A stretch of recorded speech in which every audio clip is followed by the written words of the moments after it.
Now, there has been a lot of online chatter about the quarantine 15. That's the 15 pounds that people feel that they have gained since staying inside by baking bread and seeking comfort food.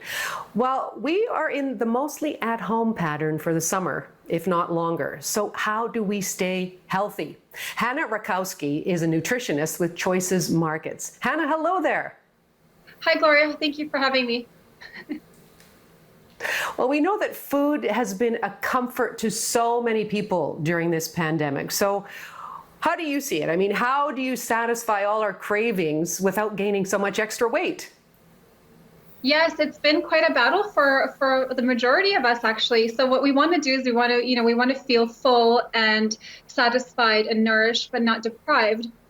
So my advice to people has been to really focus on, your main meals being fiber rich and nutrient dense to help to, curb those cravings for high fat, high sodium and sugary snack foods. But we can also opt for snack foods that are healthier and fiber rich and nutrient dense to help us to feel fuller for Okay. longer and also be nourished. All right. Well, you've got some examples for us. Why don't you take us through how to make a Buddha bowl? What do you do? So with a Buddha bowl, this is a great recipe to really, maximize your fiber and nutrient intake because it's so versatile. And so what I like to do is to start with a base of whole grains or leafy greens.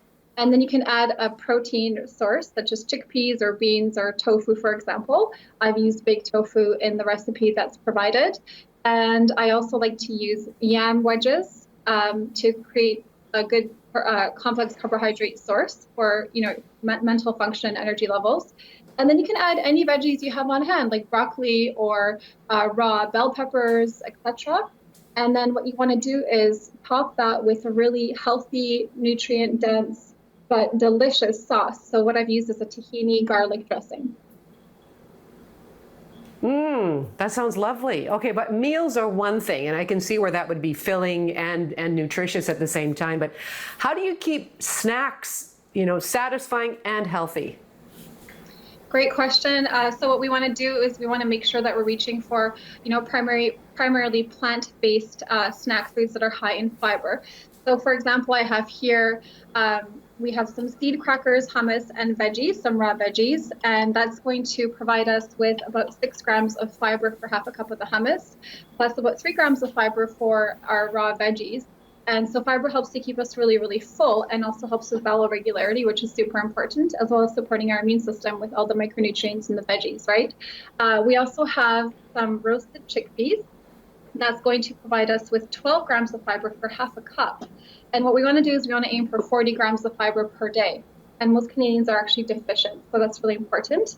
And we also have a savory snack such as kale chips. Kale chips can be store-bought or homemade. Here we have, they're covered with nutritional yeast, which is high in B vitamins. And also, of course, kale is low calorie, but also provides us with vitamins and phytonutrients to support our immune system. For those of us who are more into a sweeter type snack, I like to, first of all, go for a trail mix with some dried fruit and raw nuts and seeds, like, for example, pumpkin seeds that are high in zinc, goji berries, and dates to provide a level of, that instant kind of comfort food and energy for the brain. And we also like to go for something like a berry bowl, very standard, but fruit is so healthy, of course, high in fiber. If you're going to go for a cup of berries, for example, like we have blueberries and raspberries here, you're getting about 6 grams of fiber for the cup and a whole multitude of polyphenols to help support your immune function. The last snack idea that I have for those of us with a sweet tooth are energy balls. So you can actually create your own energy balls. Here I have some turmeric lemon energy balls made with hemp hearts and oats and walnuts and other nuts and seeds.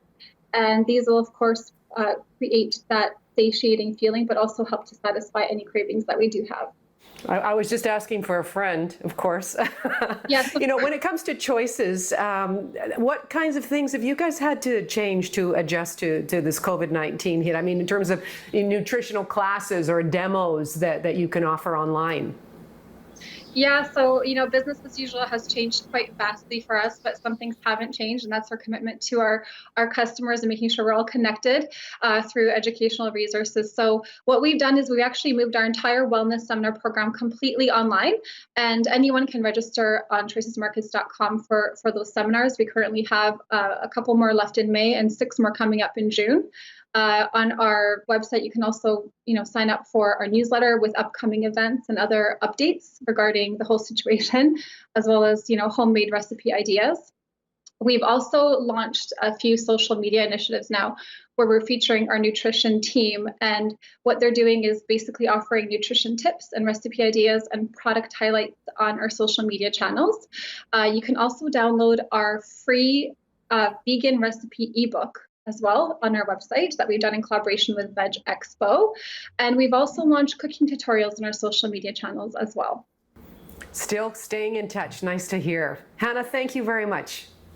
Thank you so much, Gloria.